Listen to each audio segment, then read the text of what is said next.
Assalamualaikum warahmatullahi wabarakatuh. Sekarang saya berada di Tugu kebanggaan warga Pemalang karena Tugu ini mengandung sejarah. Karena disinilah Kiai Makmur beserta adiknya yaitu Kiai Romdon telah gugur sebagai pahlawan kusuma bangsa karena dibunuh oleh penjajah Belanda. Untuk itu kita sebagai generasi-generasi penerus jangan lupakan sejarah karena Kiai Makmur sangat berjasa terutama untuk Pemalang. Beliau di samping sebagai mantan bupati ketiga Pemalang, beliau adalah ulama dan juga pejuang, termasuk santri daripada Kiai yang sangat terkenal yaitu Kiai Haji Hasyim Asy'ari selaku pendiri NU. Terima kasih.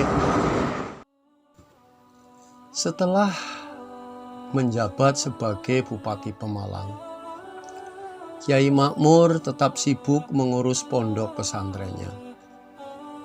Akan tetapi demi kelancaran kegiatan pondok pesantrennya di Desa Taman, Kiai Makmur menunjuk adik iparnya yaitu Jazuli Agus untuk mengurus pondok pesantrennya. Kiai Makmur adalah seorang kiai yang moderat dan fleksibel. Sebagai bupati, Kiai Makmur juga mendatangi acara yang diadakan oleh Dinas Kehutanan Kabupaten Pemalang yang sedang nanggap acara wayang kulit. Kiai Makmur memang dikenal dekat dengan rakyat dan memikirkan pendidikan masyarakat Pemalang. Ia wujudkan pada tahun 1946, ia mendirikan sebuah sekolah SMP. Sekolah tersebut dipimpin atau dikepalai oleh Suyono.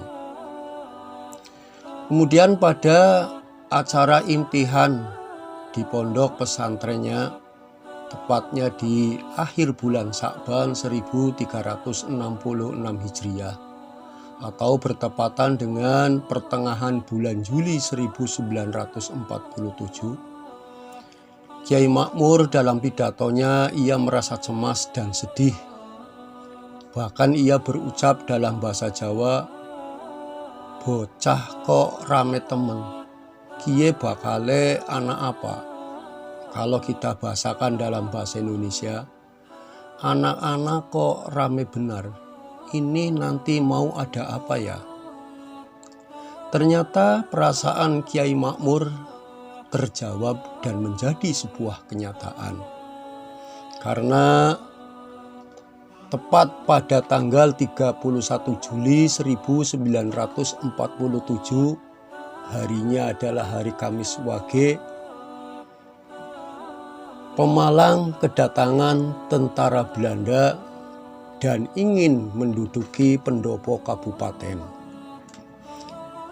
Namun sebelum pendopo itu diduduki oleh Belanda, Kiai Makmur sudah meninggalkan pendopo, kembali ke rumahnya di Desa Taman bersama adiknya Romdon yang juga sekaligus menjadi ajudannya. Kedatangan Belanda terjadi perang di mana-mana, terutama perang di sebelah Sungai Pelawangan. Perang itu dipimpin oleh Sersan Mayor Darsono dan juga tentara Hizbullah. Bersama TNI, rakyat dan juga tentara Hizbullah, ia melawan Belanda. Namun 3 tentara Hizbullah telah gugur, yaitu Amnan, Irsyad, Tamin. Ketiganya adalah dari Desa Sugiwaras. Setelah peperangan di Pelawangan, karena dimenangkan oleh Belanda, Belanda kemudian menuju ke arah timur dengan tujuan yaitu ke Pekalongan. Tetapi karena jembatan Beji telah dirusak oleh TNI, maka di pertigaan Beji, Belanda belok ke selatan melewati pesantren Kiai Makmur di Desa Taman. Melihat keadaan yang tidak aman, Kiai Makmur meninggalkan rumahnya mengungsi ke daerah pedalaman yang masih aman. Sedangkan Khairirah, Kulsum, dan anak-anak Kiai Makmur yang ada di pendopo kabupaten juga kembali ke taman di rumah Kiai Makmur. Ia bersama dengan Nyai Aisyah dan juga Mudliah, adik Kiai Makmur. Dalam keadaan yang tidak menentu, Kiai Makmur tetap ikut serta menginstruksikan pasukannya, yaitu pasukan Hizbullah pimpinan Nur Effendi, untuk mengumpulkan anggotanya yang terpencar agar gigih bersama rakyat TNI untuk melawan Belanda. Terbukti pada pertengahan Agustus 1947 terjadi pertempuran di jembatan Sirayak. Setelah Belanda menduduki Pemalang dan Kiai Makmur masih di pedalaman, setiap hari tentara Belanda selalu berpatroli di jalan raya Taman. Melihat kenyataan yang semacam itu, keluarga Kiai Makmur yang rumahnya didatangi Belanda dengan membawa pasukan kurang lebih 2 truk. Keluarga Kiai Makmur merasa takut dan semua penghuni rumah bersembunyi. Sedangkan Kiai Makmur tidak ada di rumah karena masih dalam persembunyiannya di daerah pedalaman. Pada pagi harinya, keluarga Kiai Makmur mengungsi ke rumah Haji Soleh di Dukuh Bandelan. Setelah sekian lama berada dalam pengungsian, diperkirakan pada akhir bulan Agustus 1947, malam hari Kiai Makmur pulang menengok keluarganya dan juga pondok pesantrennya. Ia datang bersama Romdon, Saud, dan Muslim. Dan waktu itu saat Kiai Makmur dengan rombongannya datang ke rumah merasa kaget karena istrinya yang bernama Nyai Samnah belum lama telah meninggal dunia. Dan juga saat Kiai Makmur sampai di rumah, ia melihat rumahnya dan juga pondok pesantrennya dalam keadaan kosong karena ditinggal mengungsi. Melihat kenyataan itu, kemudian langsung Kiai Makmur menyusul keluarganya yang tinggal ada di Bandelan untuk pulang kembali ke Taman. Sementara Mas Duki, komandan regu Hizbullah, merasa cemas karena ia mendengar Kiai Makmur sudah kembali dari persembunyiannya dan kembali ke rumahnya di Taman. Ditemani ketiga anak buahnya, tepatnya tengah malam, ia menemui Kiai Makmur dan meminta kepada Kiai Makmur dengan sangat agar segera meninggalkan rumah karena situasi sangat gawat. Kemudian kepada Mas Duki dan juga ketiga anak buahnya, Kiai Makmur menjawab, apapun yang terjadi akan dihadapinya.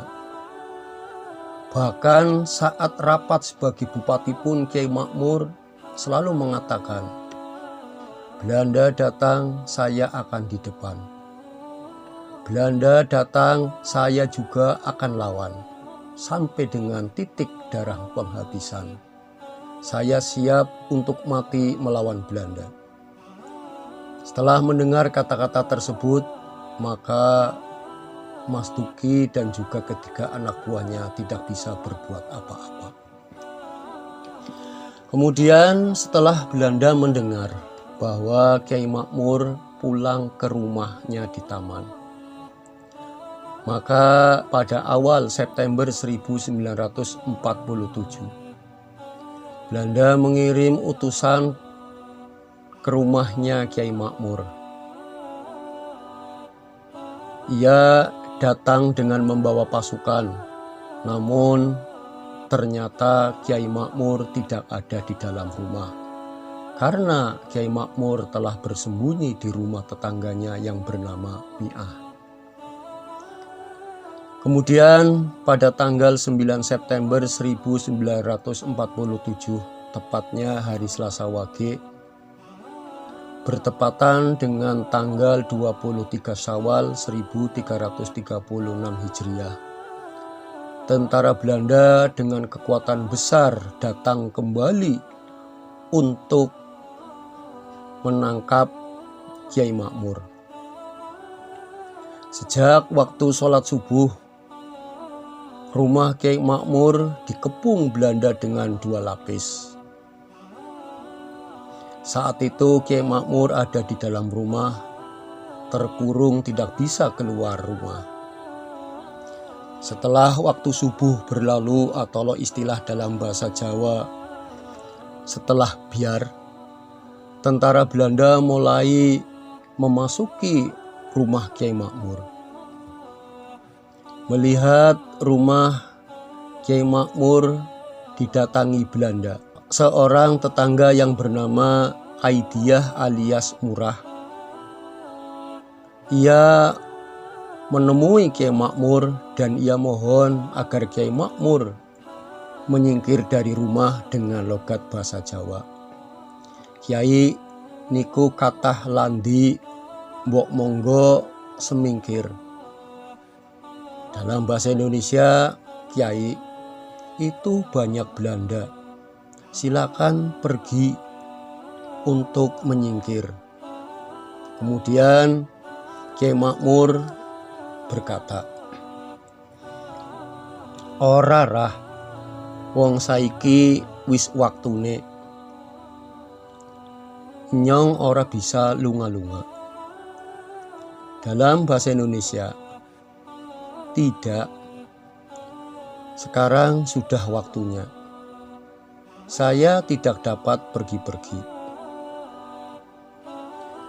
Waktu itu Zazuli Agus bersama istrinya dan juga Saud sudah mengungsi. Sedangkan anak-anak Kiai Makmur dititipkan ke rumah tetangganya. Yang ada di dalam rumah hanyalah ada Kulsum, Khairirah, Aminah, dan juga ibu mertua Kiai Makmur yang bernama Nyai Aisyah. Kemudian Kiai Makmur dan juga Romdon juga masih di dalam rumah. Kemudian sekitar kurang lebih jam 9 pagi, Belanda masuk ke rumah dan menggeledah rumah Kiai Makmur. Saat itu Kiai Makmur sedang berwudu di kolah belakang rumah. Ia akan melaksanakan sholat duha.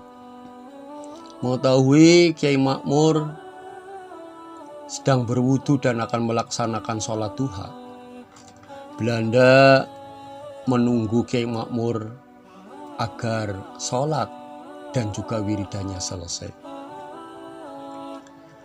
Setelah selesai sholat, tepatnya jam 9 pagi, Belanda menangkap Kiai Makmur dan juga adiknya Romdon dibawa keluar rumah. Kiai Makmur sudah pasrah. Bahkan sebelum berangkat ia berwudu kembali di kolah pondok pesantrennya. Tasbih dan bentongan tidak lupa ia bawa. Sambil berjalan ia sempat berkata kepada Murah untuk mendoakan dirinya. Kata-katanya yang sangat menyentuh. Dalam bahasa Jawa ia berkata, "Rah, aku mangkat ya. Kowen maca subhanallah walhamdulillah wala ilaha illallah wallahu akbar tekan engkau ya." Kalau di bahasa Indonesia kan, "Rah, saya berangkat. Dan jangan lupa kamu baca subhanallah walhamdulillah wala ilaha illallah wallahu akbar sampai nanti." Dengan berjalan kaki, Kiai Makmur memakai sarung Samarinda berbaju lerek-lerek dan bentong warna coklat. Ia berjalan berjejer dengan Romdon adiknya. Kemudian di belakangnya tentara Belanda bersenjata lengkap selalu mengiringinya dari belakang. Kiai Makmur dan adiknya Romdon dibawa ke arah utara. Sedangkan tentara Belanda yang jumlahnya sekitar 20 orang tetap selalu mendampinginya, baik dari arah samping maupun arah belakang. Di pertigaan Beji, Kiai Makmur dan Romdon dibelokkan ke arah kiri, yaitu menuju arah barat dan sampai di depan kantor yang sekarang dipakai kantor Polres Pemalang. Di depan kantor, Kiai Makmur dan juga adiknya dibawa menuju arah utara. Setelah di jalan kereta api, dulu adalah jalan kereta api Tebu. Arah rel kereta api Tebu tersebut melintang dari timur ke barat. Setelah Kiai Makmur dan juga adiknya berjalan kira-kira 200 meter di tempat yang bernama Sawah Blok Grogolan, Kiai Makmur dan Romdon dihentikan. Tempat itu berupa sawah yang jauh dari pemukiman penduduk dan sangat sepi. Namun saat terjadi penembakan tentara Belanda, kebetulan ada pengembala yang melihatnya, atau istilah dalam bahasa Jawa ada bocah angon yang melihat kejadian tersebut. Melihat kejadian tersebut, langsung sang pengembala atau bocah angon lari dengan bersembunyi menuju ke rumahnya keluarga Kiai Makmur yang ada di taman untuk melaporkan kejadian. Dan secara kebetulan, pada saat terjadi penembakan Belanda kepada Kiai Makmur dan juga adiknya Romdon, ada seorang warga Asem Doyong yang bernama Dulgani juga lewat di jalan tempat Kiai Makmur dan adiknya ditembak. Nah, karena melihat kejadian tersebut, Dulgani melaporkan pada keluarganya yang ada di daerah Pelutan. Dulgani dengan bersembunyi melewati jalan-jalan yang sepi karena melihat Bupati Pemalang Kiai Makmur dan juga adiknya ditembak. Ia melapor kepada keluarganya di desa Pelutan. Sekitar pukul 12 siang, jenazah Kiai Makmur dan juga adiknya dibawa keluarganya menuju Pelutan. Dan sekitar menjelang maghrib, pemakaman kedua pahlawan yaitu Kiai Makmur dan juga adiknya Romdon telah selesai. Sebagai penghormatan jasa Kiai Makmur dan juga adiknya Romdon, tempat gugurnya Kiai Makmur berdiri tugu berwarna putih berbentuk kerucut. Tepatnya berada di Jalan Lingkar Utara, perbatasan antara Kecamatan Pemalang dan juga Kecamatan Taman.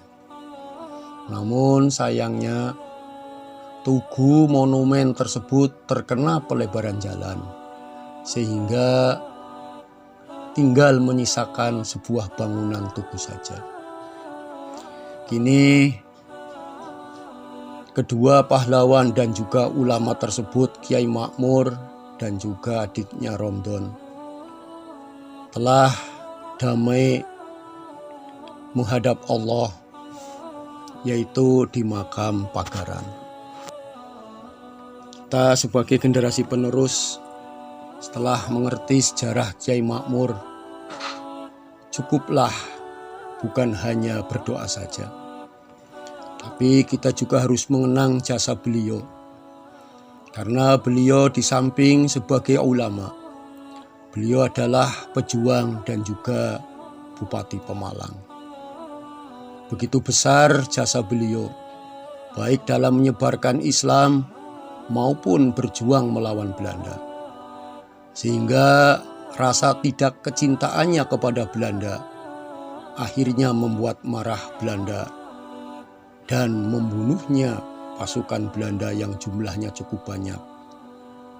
Sehingga Kiai Makmur hanya bisa menjabat sebagai bupati kurang lebih 9 bulan lewat. Itulah sejarah detik-detik gugurnya seorang ulama dan juga Bupati Pemalang, yaitu Kiai Makmur.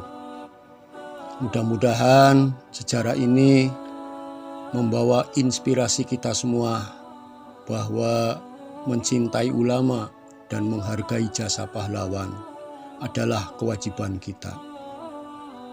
Namun yang jelas masih banyak kekurangan. Kami mohon saran dan kritikannya demi kebaikan, terutama sejarah yang berkaitannya dengan Kiai Makmur. Kurang lebihnya mohon maaf. Wallahu muwaffiq ila aqwamit thoriq. Assalamualaikum warahmatullahi wabarakatuh.